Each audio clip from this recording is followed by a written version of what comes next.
Good evening. Thousands of candles can be lighted from a single candle, and the life of the candle will not be shortened. Happiness never decreases by being shared. Welcome to BMC News Live, presented by Al Hilal Hospitals and Medical Centers English News. I am Jasila Mujib, joining you with the daily news updates. News headlines. The Survey and Land Registration Bureau renewed agreement with British Hydrographic Office. The Oil Minister stressed the government's support for investments in strategic projects.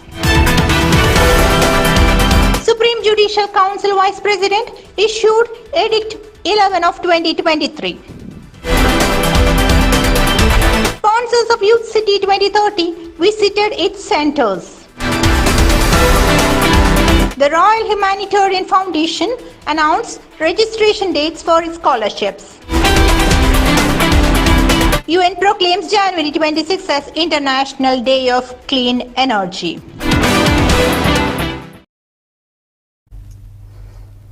News in detail. The Survey and Land Registration Bureau renewed agreement with the British Hydrographic Office.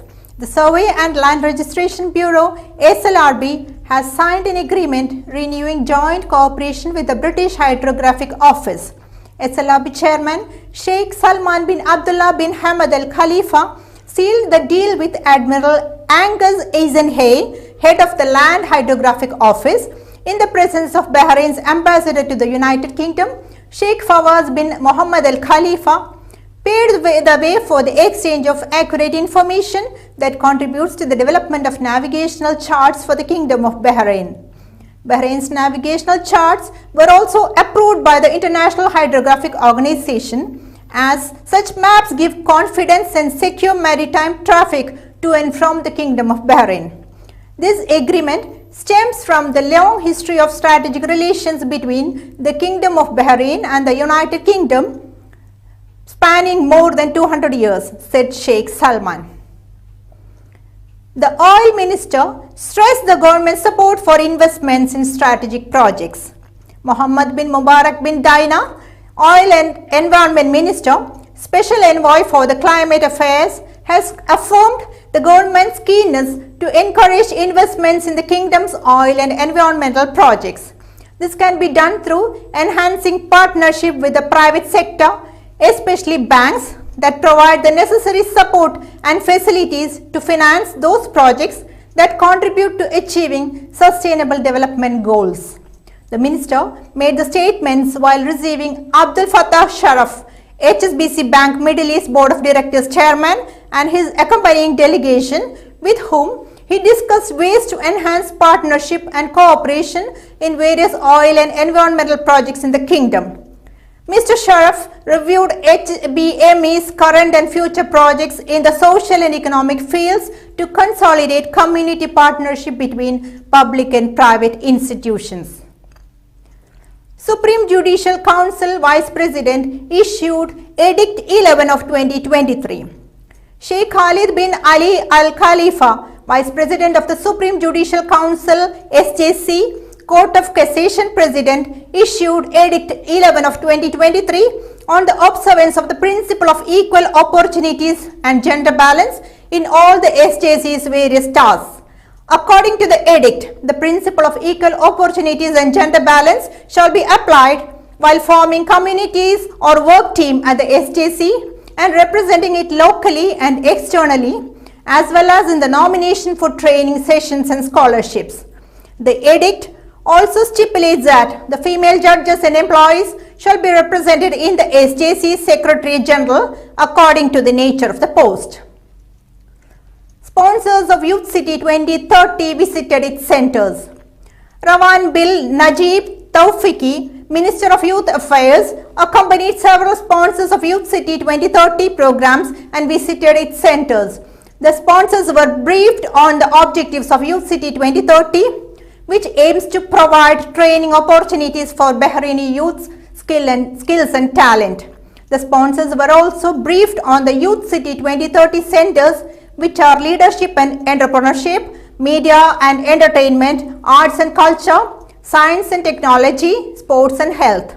Tawfiqi expressed appreciation to the sponsors of the Youth City 2030 for their keenness to establish a partnership with the Ministry of Youth Affairs to support programs and initiatives in Youth City 2030, which confirms the strategy of those companies and institutions and their active role in creating the ideal environment for Bahraini youth to gain more experience and continuous training to enter the labor market with full capacity.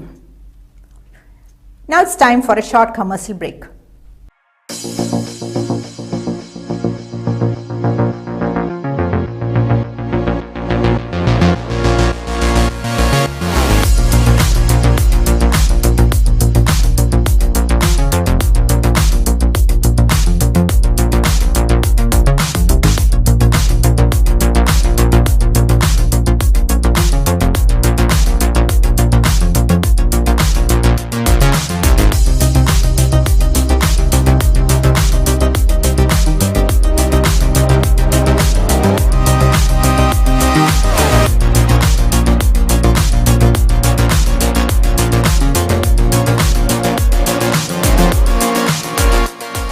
The 16th branch of Megamart and Macromart supermarkets in Bahrain has opened in Sahla. The best offers are available to the customers at affordable rates. Everyone is welcome. During and around the opening day, a variety of fish including salmon, meat and dairy products, roastery, frozen items, food and non-food items, groceries, fruits and vegetables, electronics, garments and ready-to-eat food items are available to the customers at affordable rates. Hearty welcome to all. Megamart and Macromart, your favorite shopping destination.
Welcome back.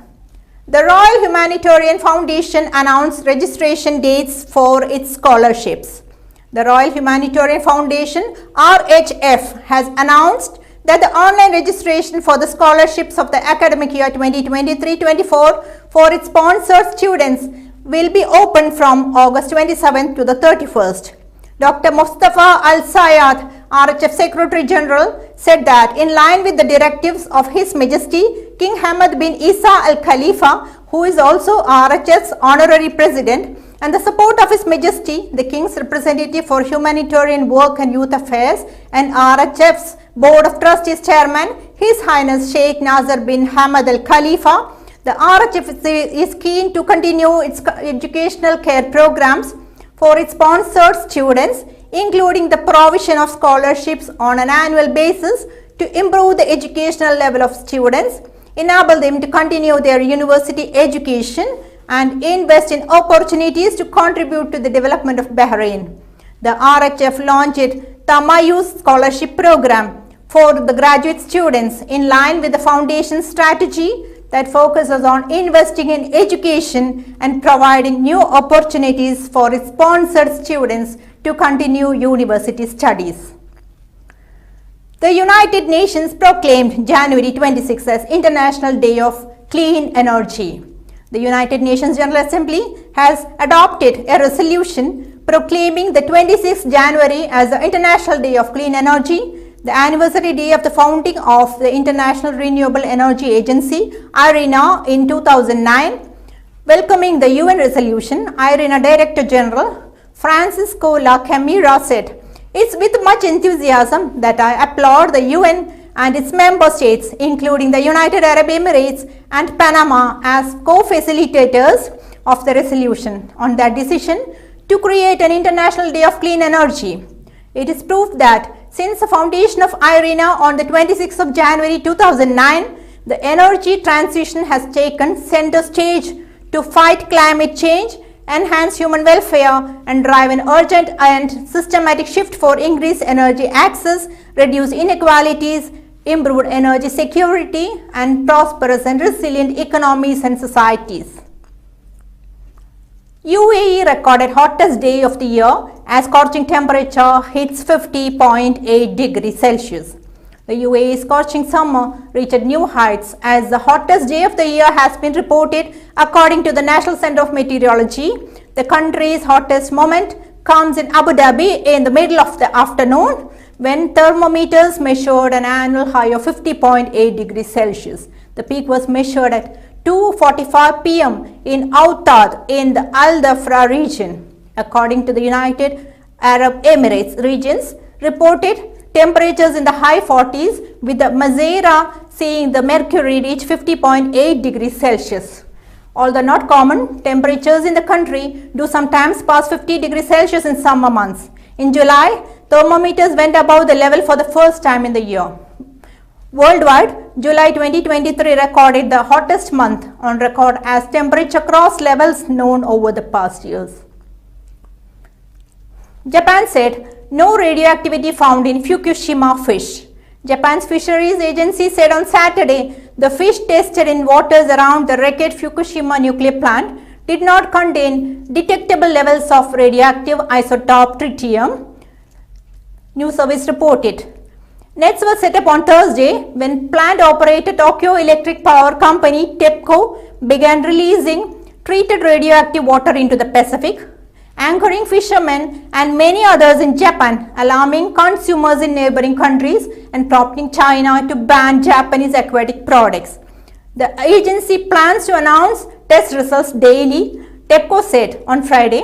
Seawater near the plant contained less than 10 becquerels of tritium per liter, below the self-imposed limit of 700 becquerels and far below World Health Organization limit of 10,000 becquerels for drinking water. 3 injured in US military aircraft crash in Australia. 3 United States military personnel were taken to a hospital, one with critical injuries, after a US aircraft crashed on a North Australian island Sunday during a multinational military exercise. One of the injured was in a critical condition and other 2 were in stable conditions, rescue helicopter operator Care Flight said in a statement. The Associated Press reported the Bell Boeing V-22 Osprey aircraft crashed on Melville Island during exercise Predators Run, which involves the militaries of the United States, Australia, Indonesia, the Philippines and the East Timor, the Australian Defence Department said. India has become face of digital revolution in industry 4.0 era, Prime Minister at B20 summit. Prime Minister Narendra Modi on Sunday said for a global framework on cryptocurrencies and an ethical usage of artificial intelligence. Addressing the B20 summit India 2023, the Prime Minister also called for observing International Consumer Care Day once a year and switch over to green credit from the current practice of carbon credit trading. Mr. Modi also said India has become the face of digital revolution in the era of Industry 4.0 and also holds an important place in building an efficient and trusted global supply chain. With this, we come to the end of today's news. This is Jessila Mujib signing off. Good night.